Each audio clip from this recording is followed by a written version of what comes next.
Hey everybody, excuse me, I just came back inside, and so I have been pollinated, but it is 9:54 p.m. at night. Boy, how the weekends fly by, and I just finished plying the 8 bobbins that I had filled up, and if you guys follow me on my Facebook, but yeah, if you follow me on Facebook, on YouTube, not YouTube, on Instagram, or on Twitter, then you guys have seen the stuff I've been spinning.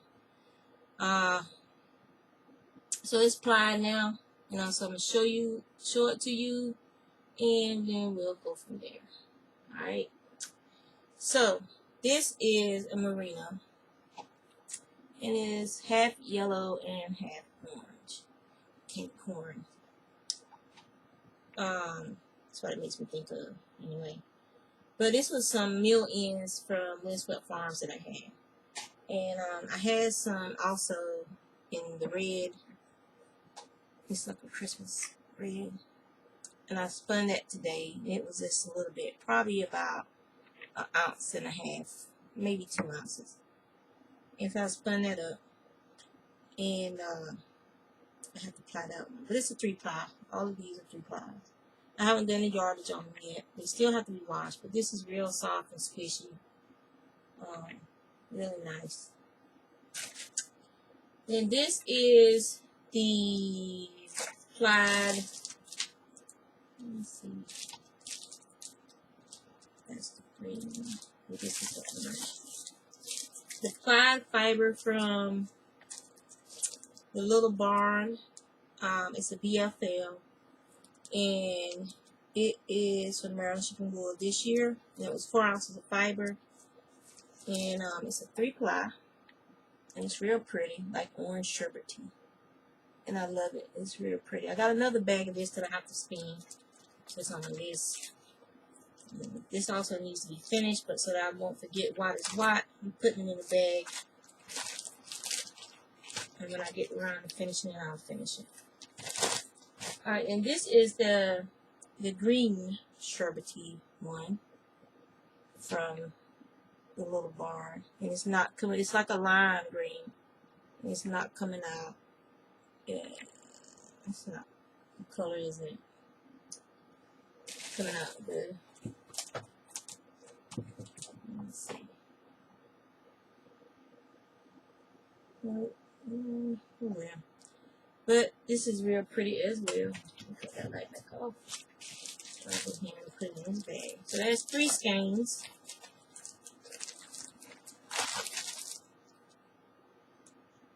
And I know some people are saying, wow, you've been spending a lot. Well, I used to spend a lot. It's just that I wasn't in the mood to spend. So I was doing a lot of crochet and knitting. But now my spinning mojo is back. So I'm back to spinning a lot. So this is that Polworth Silk Roving Springtime in Washington that I got from Dragonfly Fibers. And it's really pretty. It's really, really nice. It came out really nice. So,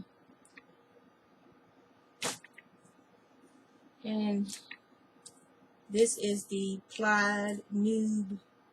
I think this is the lavender, which like lavender is the lavender. So that's this one. It's like purples. It's gonna show up as blues, but it's like a lot purples, light purples, lilacs, and grays. That's the color. It's not showing up to the color. So that's Malabrigo nude. This is the Malabrigo nude Solis. Yeah. So this is the second of this one that I had. So I have 2 of these, so I can actually use this for socks. 1 skein for each sock. Then whatever's left over is left over.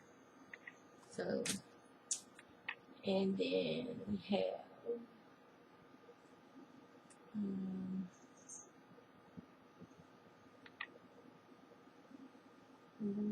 yeah, these are the last 2. These are the Quickie from Lion Brand. the ones that I told you guys about that I purchased them, they're a Bucky, a Super Bucky #6 roving yarn from Line Brand. It just has like this black thread binding it together, and I cut the thread off, and then I spun the roving. And the roving spun like butter. It's like one of the easiest spins that I've had this year. And it plied up like a dream. Yeah, the colors, this doesn't do the colors justice. But it's very, very pretty in person. It's kind of muted up here. The colors are a little bit sharper than that. But it came out really nice. And there's 2 skeins of it. This one has more greens in it than this one. This one has more oranges in it. But it came out really nice. I'm very, very pleased. Very, very, very pleased with how those turned out. So those are the skeins that I finished. What am I spinning right now? Right now I'm spinning some wild hair. This camera is backwards. But it's wild hair fiber studio, wildhairfiber.com. And it's a blended top. 29% bamboo, 29% faux cashmere, 14% tussle silk, 14% viscose, 11% acrylic, and 3% Angelina. So this is real sparkly. I don't know if you guys can see. You can see it kind of, but it's a lot more sparkly than what's showing up on camera. And it's spinning up really nicely. So that'll be next week's update. I'll show you guys what that looks like. What else am I going to be spinning?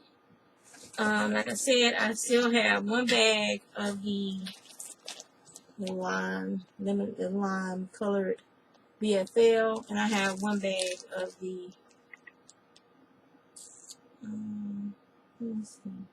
the orange one, this creamsicle. So those are coming up after I finish this wild hair. And then I have a bag of wild hair faux cashmere, and the color is BFF exclamation mark. So I have 1 of those. It's like purples and pinks. You guys have seen this before. I bought this from Maryland Shipping Wool before. And then I have this one, which is a superwash wool. It's a gradient dyed wool top. And so I have this one. So these are the last 4, 5 skeins of purchased dyed roving that I have to spin. Then after I finish spinning those, all I'll have is fibers that I've dyed or natural fibers. So yeah. So, and I gotta do an update on my Etsy store and get some of these hand spuns on Etsy for you guys. Knitting progress. Made a progress on my Messalina shawl. The pattern is by K. Jones of the Bakery Bears. Isn't that good? Isn't that good?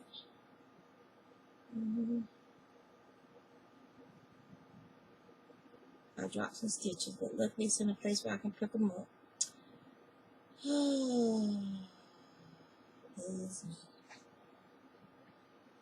So, give me a minute.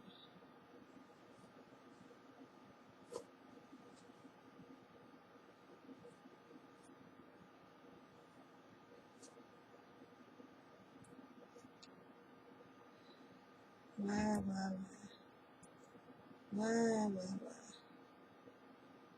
I guess I should find my needle toppers and start using them, huh?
So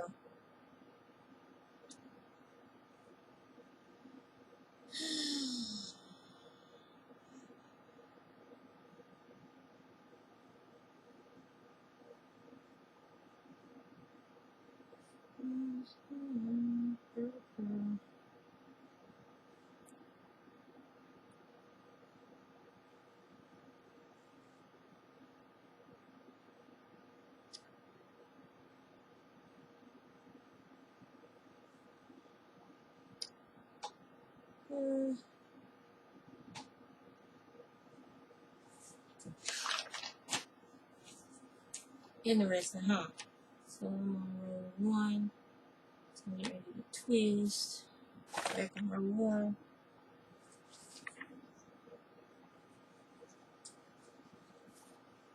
Hopefully I didn't lose my. There we go. I'm using one of my double points as a cable mule. So I'm at the part where you do the twist. Purl, purl, twist.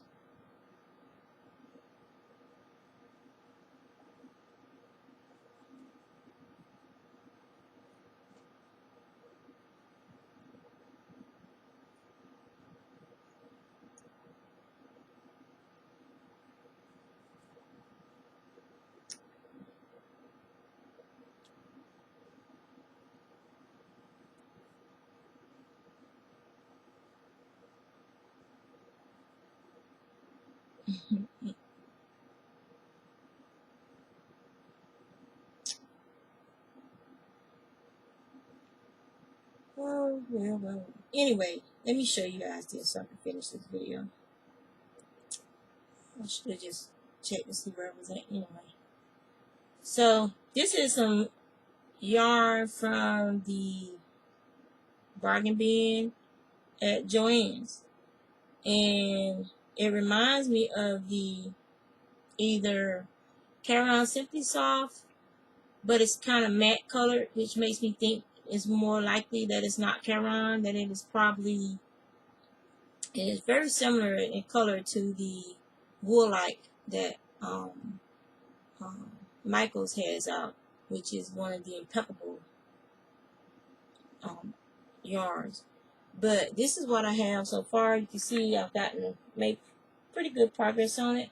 And because this yarn has gone from thick to thin, which is probably why it was in the bargain bin, the stitch definition is different from here to here.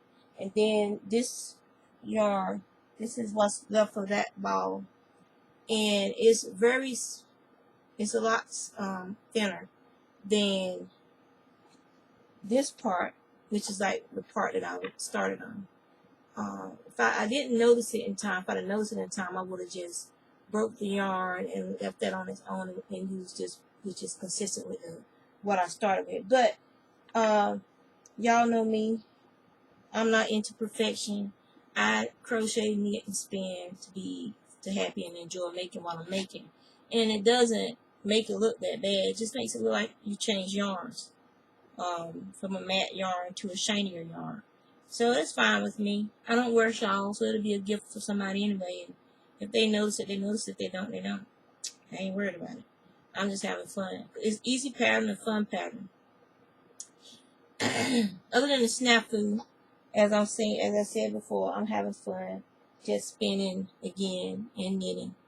And I'm back to doing projects for me, things that I want to do and get done, which is like spin up all my commercial dye fibers, and then move on to spinning up fibers that I've dyed as well as natural fibers, and working on de-stashing some, working on my stash. Because once I pick up the fiber from EcoView Fiber Mill, that's pretty much it for me. I have enough fiber to last me several years, and I need to be concentrated on using that fiber. Now, of course, when I go to places like Maryland Sheep Wool, yes, I'm going to probably purchase some pretties. I ain't gonna lie. But everybody needs an outlet, and my outlet is fiber yarn. Not jewelry, but fiber yarn and electronics every once in a while. So I'm gonna let you guys go. Take care. We're supposed to get rain next week. Keep my fingers crossed what we do. I didn't get to weed in the garden this weekend, which I'm not too worried about it anyway, because the garden is doing good. Which is the rain will be good for my strawberries, because we haven't had any rain in about a week and a half. So the rain will be good. Maybe I'll get another couple of pickings out of the strawberries. Right now they're little teeny small strawberries. I mean, you can get a good amount out of there, but they're not big, juicy, like big strawberries. They're still sweet and red. They're just small. No, I'm not drinking soda. I actually got it Smirnoff in the cup. So, to relax. So, I'm going to let you guys go. I'm going to go back to spinning. This shawl has pretty much been car knitting and lunchtime at work knitting. I knit on it a lot over at Ashley's last night. We had knit wine night. And so I knit a lot on it over there. And I'm just enjoying getting back in the groove, so to speak, with my spinning. I'm really happy about that. I gotta get all these skeins washed up, because I need to reactivate my Etsy store, because I'm getting interest in my yarns again. And it's funny that the people who are interested in your yarn, they are knitters, mostly knitters, who also spin, or they try spinning. So they actually know how much time goes into producing a skein of yarn. They appreciate it. And they know that they can't buy it in a box store. I mean, the fiber, you have to go to either a yarn store or buy it directly from whoever dyed it. Or, you know, it's not going to be in a big box store. Except for like that stuff I got from, which was a yarn that I used the woven portion of that yarn. So they actually appreciate it, and they know how much time goes into it, and they don't balk at how much a hand spun skein of yarn costs. One skein of this can take you for me, I think plying, because I have to slow down when I ply, and I'm trying to make sure that I don't break the yarn, and that it's there's no pigtails and things like that. So sometimes it takes me longer to ply some yarn than it does to spin it, because when I spin, I zone out. I don't have to think about what I'm doing. My hands know what to do. But when I'm plying, I have to pay attention to what I'm doing. So sometimes plying takes me longer. So one 4-ounce roving could take you anywhere from 4 to 8 hours, depending on how fine you spin it, to complete that process from preparing the roving, to spinning the fiber, to plying the fiber, to washing the fiber, to waiting for the fiber to dry. That in itself could be like a 15 to 20 hour process, waiting for it to dry, depending on the humidity and where you're drying it at. You just can't throw this in the wash machine and dryer. You're going to end up with a filtered, unholy mess. And I don't understand, for me, it irks me when someone looks at the price of hand spun and say, oh, that's too much. But you'll turn around and go to a big box store or a yarn shop, and you'll buy some machine made yarn that's $35 to $50 a skein, and don't even bat an eyelash at it. But if someone who hand spun some yarn, if it's over $30, you're looking at it like, oh, that's too much for that. No, it's not. Actually, we should be charging a lot more for that. But we don't, because we want to sell it so that we can make money from it. Or make some money from it. You're not gonna make a lot, because you got to pay a commission to the yarn store and stuff. So, but I was just like, think about it before you say something to us. I consider that rude. Think about how you would feel if you have a craft that you do, and all the hours you put into that craft, and then somebody tried to nickel and dime you down to something that they bought in this box store, like those little lead things you see in the store. You might spend $12 for a little blanket, a little hat, and a little pair of booties that probably came from some sweatshop from the Philippines or somewhere. Whereas if you bought a handmade crochet blanket like this one, this blanket is almost 16 years old. My son will be 16 in July. This is his baby blanket I made him when we were in San Diego before he was born. So yeah, this is almost a 16-year-old blanket, and it's in very good shape, beautiful still. Color hasn't faded. Yes, it's acrylic, but it could be thrown in a washing machine and washed at any time and thrown in the dryer and dried or hung out to dry. Doesn't matter. And as long as you wash it by itself, you don't have to worry about it peeling and rubbing up against stuff and peeling and things like that. You won't snag on it and tear it. And it looks just as good as it did the day I made it. So, where was I? But yeah, look, a lot of time went into making this blanket. A lot of time and effort went into it. And yet, someone will try and get you to sell a nice blanket like this to them for $20. The yarn costs more than that that went into making that blanket. So, you've lost your mind. Learn how to crochet and make it yourself. That's how I feel about that. And y'all know me. I'll tell you that to your face too. So, but that's that. I'm gonna go because I want to do some more spinning before it's time to go to bed. So y'all take care.